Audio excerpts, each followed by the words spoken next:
Today's story is titled Keep Your Dream. I have a friend named Monty Robert who owns a horse ranch in San Isidro.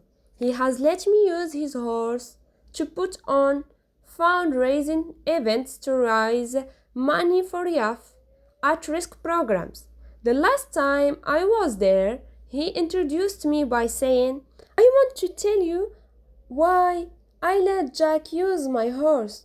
It all goes back to a story about a young man who was the son of an itinerant horse trainer who would go from stable to stable, racetrack to racetrack, farm to farm, and ranch to ranch, training horses. As a result, the boy's high school career was continually interrupted.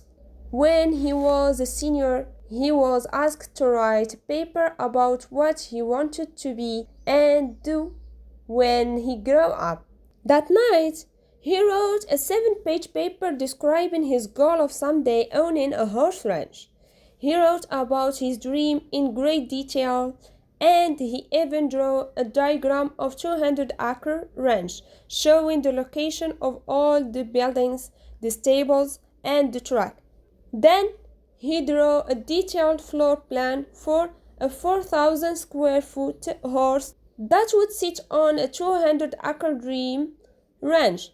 He put a great deal of his heart into the project, and the next day he handed it in to his teacher. 2 days later, he received his paper back. On the front page was a large red F with a note that read, "See me after class." The boy with the dream went to see the teacher after class and asked, "Why did I receive an F?" The teacher said, "This is an unrealistic dream for a young boy like you. You have no money. You come from an itinerant family. You have no resources. Owning a horse ranch requires a lot of money. You have to buy the land.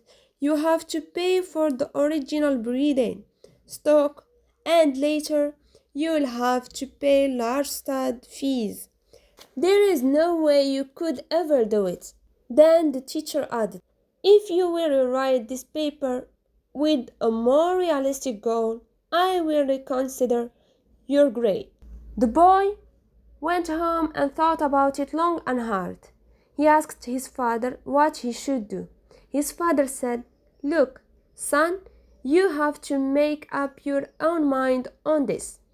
However, I think it's a very important decision for you."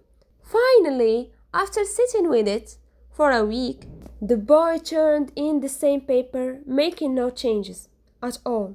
He stated, "You can keep the F, and I'll keep my dream."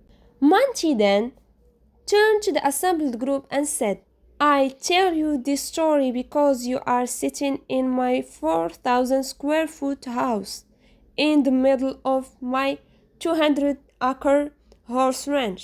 I still have that school paper framed over the fireplace." He added, "The best part of the story is that 2 summers ago, that same school teacher brought 30 kids to camp out on my ranch for a week. When the teacher was leaving, he said, 'Look, Monty, I can't tell you this now. When I was your teacher, I was something of a dream stealer. During those years, I stood a lot of kids' dreams. Fortunately, you had enough money for your gumption at-risk not to give up. The last time I was there, the moral of the story is, by saying, don't let anyone steal your dreams. Follow your heart, no matter what. No dreams is too big or too small. When one works hard to live it, one should always try making dreams come true, no matter what." Thank you. Today's story is Never Give Up. Once upon a time, in a beautiful village, there was a family of 4. They moved to the city to start a business. With their little saving and financial help from their close circle, they opened a shop. On the first day of opening the shop, there were no customers, and in the first week, there were no customers. Even after a month, there were no customers. During these difficult times, the family didn't lose hope. Every day, the man woke up early and got ready to open the shop. His wife prepared food for him. In the night, he closed his shop late. They were having only one meal per day, but they never gave up. After close to 2 months, they had their first customer. He treated his customer well and gave quality products with quality service to the first customer, and through word of mouth, he started receiving more customers to his shop. And it was no looking back for him after his first customer. Now it has been 20 years since he started. His business has grown big and now has multiple branches across the city. His son and daughter also started managing his business. Still, every day, the man wakes up early. The lady now cooks for both her children and her husband. They open their shop early and close their shop late. They were patient and never gave up.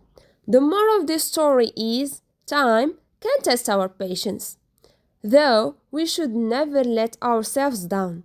Develop the never give up attitude and build patience to get success. Thank you.